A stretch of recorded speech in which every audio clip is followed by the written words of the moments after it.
Hi everyone, this is Parincha. Welcome you all in my channel Finance Literacy. Our agenda is to increase the finance literacy because as per the new survey in India, out of 3%, 1% is financially literate. So that is why my new year resolution is to increase the finance literacy in India through this platform. Today we are here to discuss on the new provision of restriction on the ITC availment. I know that many working professionals have a query or maybe they need some more clarification about this new notification because there are many related contents available on the same platform but nobody gives you the clear understanding like applicability, how to take 5% provisional credit, on what value you have to calculate the 5%, whether we have to calculate the restriction on a supplier level or a consolidated level, how to defer the credit. So don't you worry, in this video I'll cover all the topics related to ITC availment and I also give you the better understanding about this notification through a practical example through Excel template. I'll give you the template also downloadable, link in the description, so you can use this template for putting your tax figures and able to calculate the eligible ITC for your firm if you are working professional or for your client if you are tax consultant. So you can also update the same amount on a GST portal, whatever amount to calculate through this Excel template. So let us start the today's session. We all understand and we all aware about the new notification comes into the picture. So we want to understand this notification very systematic and a practical way. So please be with me till the end of this video. I am sure you will have clear and better understanding about ITC claim as per new notification. First and most important question comes in our mind is the applicability of the new notification. From which particular date even it is applicable. So when we are just talking about the applicability, there is a particular line. So the thing is that whatever the credit is available after 22nd December, why 22nd December? Because the new notification released on a 22nd December. From that particular date, the new provision is applicable. Which means if I have a certain ITC and I am filing the return after 22nd December, then it is applicable for me irrespective of which particular period I am filing the return. So that is how this comes into the picture. For January, when I am filing the return, this particular new provision is applicable. Which means I have to, while I am claiming the ITC, I have to make sure that I am putting a limit. I am checking my GST at 2A and then taking ITC. But there are certain other questions like when I just look into my ITC, ITC is not only in case of supplier which are form of my registered dealer. The ITC could be because of import of goods, it could be because of my import of services, it could be my ISD credit, it could be because of reverse charge transaction which is applicable to me. There are various reasons for which I am actually claiming the ITC. So the other important question comes into the picture is when I am talking about this limit, 5% limit. So is it applicable for this import of goods or services or RCM or ISD credit, or is it only applicable to the transactions which are present in my GSTR 2A? Which means whatever my supplier uploading, I only have to look into it. So for this, we already have a clarification when it's clearly mentioned that this import of goods or import of services or ISD credit or reverse charge transaction, this will not be considered for the purpose of this restriction on the availment of ITC. Again I repeat this will not be considered for the purpose of restriction on the availment of ITC. So I will consider only those documents which are forming part of my GSTR 2A or GSTR 2B, whichever you follow. But other stuff is now I am talking about GSTR 2A. Obviously GSTR 2A, where I have certain type of transaction, I also have ISD credit in my GSTR 2A. I also have a certain reverse charge transaction in GSTR 2A. I also have a certain transaction of the documents where the place of supply mentioned by the supplier is not matching with the place of supply, maybe in a state which I am present or where I am registered. So whether this type of transaction needs to be included while I'm putting this limit, again for all this, what we have to do, when I'm looking into GSTR 2A, I have to remove the transactions which are under reverse charge. So there could be a certain my registered dealers, but this transaction is under reverse charge, then I have to remove such transaction. If I have a certain ISD credit present in my GSTR 2A, I again have to remove this. If there are certain documents where the place of supply mentioned by the supplier is not matching with my state, again I have to remove that. Why I have to remove it? Because it's my ineligible credit. I am not even eligible to claim the ITC. So while I am putting this 5% limit, I just have to take this limit from the eligible credit. So even I am talking about eligible credit, so this limit needs to be kept. But the other question could be, now when I am looking into my GSTR 2A, there could be certain other documents, and while I am saying certain other documents, such as there could be some block credit. So section as per 75, if there are certain block credits, again that needs to be reduced. I have to remove that information on the document while I'm actually computing for this 5% limit. Now we have actually talked about this, we actually understand about the GSTR 2A. Other important question comes in looking into 2A or 2B. I always have file and not file documents. There could be certain supplier who actually file the return and I am able to see that document into my GSTR 2 or GSTR 2B. But there could be certain document which are not filed. There are certain supplier who has not even filed the return. Most of these cases actually happens for the quarterly. So when I am saying quarterly, now the thing is, we understand this quarterly supplier which I have, they are not going to file the return every month. They will uploading the invoice on a portal through IIF and file the return quarterly. You might be wondering that what is the new mechanism, what is the IIF portal. So as per the new mechanism and as per the new notification, let's take an example to understand this new mechanism. For example, if you file the GST return on a quarterly, after the new notification, every quarterly dealer have to upload the invoice monthly through IIF, invoice furnishing facility, and make the monthly payment and file the return quarterly. That means now monthly taxpayer can claim the ITC on time. But me being a monthly dealer, I have to claim the ITC every month because I have received the good, I have made the payment, and I have done all other condition. Whatever condition I have, I actually have fulfilled all such conditions. So in this case, I can just ask my supplier to please upload invoices on a portal through IIF so that I can able to take the ITC. So here the clarification they are saying, upload it. So we have to see it is filed or not filed. I don't care if it is presenting in my GSTR 2A. So I have to consider that for the purpose of my 5% limit. Now the question comes in, what about this limit? Whether this limit needs to be taken at the supplier level on a consolidated level. Which means whether I have to look into 5% limit for each supplier or should I just combine all this data, combine all the documents and then put this 5% limit. So again there was a clarification for this. Clearly mentioned that this needs to be done at a consolidated level, which means I am just looking into my GSTR 2A. We will remove certain type of transaction, certain type of documents. The balance on the balance, I will put this limit of 5%, which means total 105% what is presenting in my GSTR 2A, which I can claim as a ITC, subject to whatever is my eligible ITC as per my books of accounts. So this we actually we are talking about this admissible ITC. So which means now the thing is there is also a date looking into a GSTR 2A. Obviously that keeps on changing because if I look around maybe 9th of the next month for that particular return period, I could see second set of documents that might have increased because some of my supplier would have actually filed or uploaded some documents.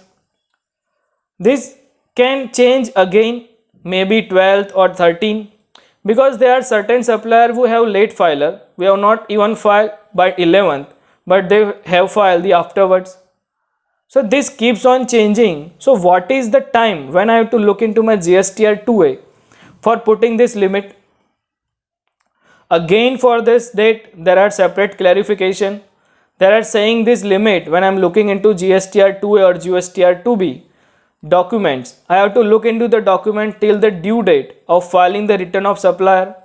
So here I am looking the due date for a monthly, obviously 11th of the next month.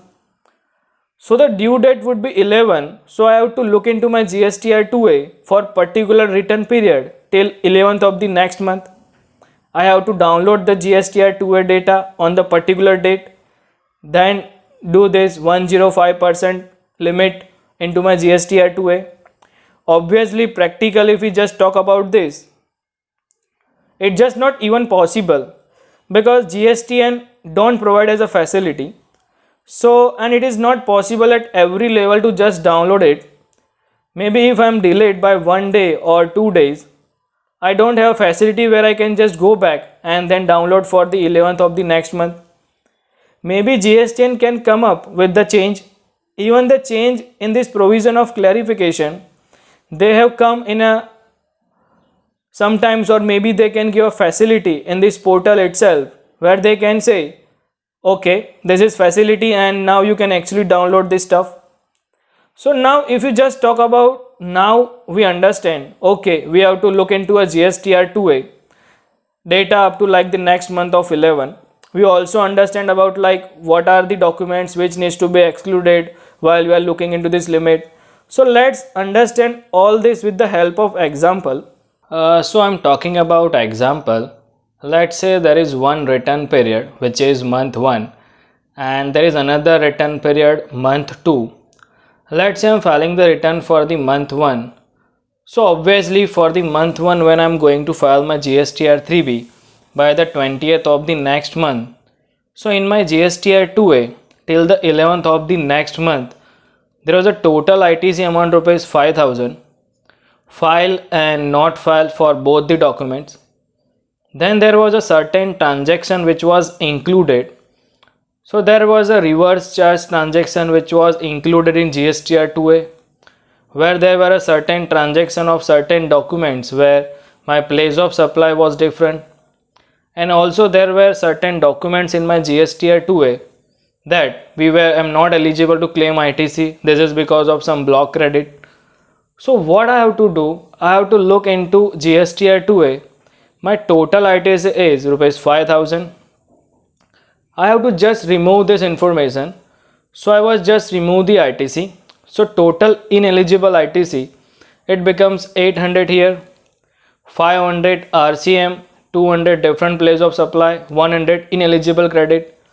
So after subtracting this from this, I'll get my total eligible ITC, which becomes rupees 4200.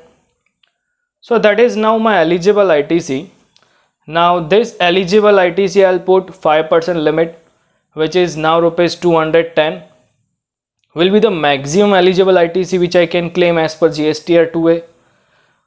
Total eligible ITC, which is rupees 4200, and the total provisional ITC at that 5% on available ITC on a GSTR 2A rupees 4200, which means rupees 4200 into 5%, which is rupees 210. So total maximum ITC available would be 4200 plus 210 equal to 4410. So that is my maximum ITC which I can claim as per my GSTR 2A. But obviously it is always restricted to whatever it is my eligible ITC as per my purchase register. So here let us say my eligible ITC as per purchase register rupees 11,600, and I am looking into purchase register. I am not considering this import of goods, import of services, all the reverse charge transaction, because I know this. I can directly claim for this. We don't even have to compute 5% limit and all that. I'll go ahead and just directly claim it. So I'm just talking about the ITC that uploaded by my supplier which I purchased from the registered dealer, But obviously there were certain ITs which is deferred. I was not able to claim it. It was present in my books.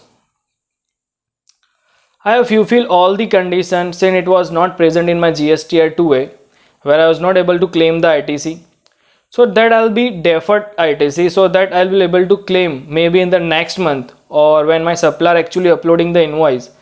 So here the difference between two eligible as per my books was 11,600 and maximum ITC which I was able to claim as per GSTR 2A rupees 4,410. The difference between two will become the deferred credit ITC. So here 7,190 becomes my deferred ITC. This was first month. Now going into the second month. So what will be the treatment in a second month? So here again for the clarification, so we don't even have to look at the cumulative level. This will happen at a month on month basis. While I'm putting this limit 105%, this needs to be done in a month or monthly basis. So every month I have to do it separately. For this previous month I have to recompute it. So now when I'm looking at the month 2, what I'll do, I'll take my taxes as per GSTR 2A for month 2 till the 11th of the next month. So that is month 1, that is month 2, let's say total amount rupees 12,000. Then I'll exclude some of the amount like reverse charge transaction, different place of supply, and obviously certain ineligible credit presenting in GSTR 2A. This needs to be removed. But here there's another point. Now there could be a certain supplier who are actually file the return, but they actually forget to show that one particular invoice because they were filing the return. They are not applying the GST on one. But in the next one, they are actually filing that again. They realize that they have forget to upload one invoice and they uploaded in the next month instead of month 1. So obviously in my GSTR 2A, I'll be able to see this invoice in a month 1, not in a month 2. So that will be included in this number. So we again have to exclude that amount that will be excluded. So then my total eligible ITC will become difference of this 2. So that is my eligible ITC. Again I'll put a 5% limit on this. So maximum ITC which I can claim, this plus this, which is rupees 6,090. Looking into my purchase register, my total eligible ITC rupees 9,600. So the maximum of 2 I can actually claim as a ITC. So here for month 2 I am claiming the maximum ITC which I can claim is rupees 6,090. But now the another important thing is I also have to recompute for a month 1. So while I have to recompute for a month 1, now I have to see what is my eligible ITC as per GSTR 2A for month 1. So there could be a certain documents because while I was computing this 5% limit for a month 1, I have taken one particular deadline, 11th of the next month. But that could be a certain supplier who are late filers, who are not uploading the invoice by 11th. They have actually uploaded the invoice maybe at 12, 13 or afterwards. So now that it was looking into GSTR 2A month 1, it was updated. I could see new documents over there. So now what I have to do, I just recompute my GSTR 2A information from month 1. So what I would do, I would just look into the tax in the month 1 after 11. So I am looking into the return period for a month 1 and I am looking into the new documents which have been added after 11. So that I'll take it. Also what I'm excluded here because there were certain documents in a month 2 but which was related to month 1. So that document which I was created here, I will include it over here. Plus whatever eligibility ITC which I have considered in my first month, which is rupees 4,200, that I would just add it over here. So total ITC as per my GSTR 2A now will become a 6,400, which is the eligible ITC which I have considered in the month 1. When I was calculating this limit for month 1, I added the new document which now are forming part of GSTR 2A, which was not present at the time of when I was claiming the ITC for a month 1. So now I'll add that along with it. What I'll do, I also add certain document which are related to previous one but uploaded in the current month. So I would just add the document. So the maximum ITC now which I can claim would be obviously 105% of this, which becomes rupees 6,720. To do that is a maximum ITC which I can claim, but I already claimed 4,410. So the amount is already claimed. So I would just subtract that with the balance amount rupees 2,310. This is amount which I can claim. But obviously after restrict to my ITC as per the purchase register, which means whatever I have already claimed and now which I am going to claim should not be more than 11,600 for the month 1, which was eligible ITC for month 1. So that needs to be taken care. But that we have to see the total eligible ITC which I am going to claim in my GSTR 3B for month 2 would be 6,090 and month 1 for 2,310. If you have any doubts or query or you are not able to calculate the eligible ITC, you can ask same in a comment section below. Thanks for watching. If I'm able to give you what you are looking for, don't forget to give a thumbs up before you leave, and also consider subscribing if you haven't subscribed to this channel.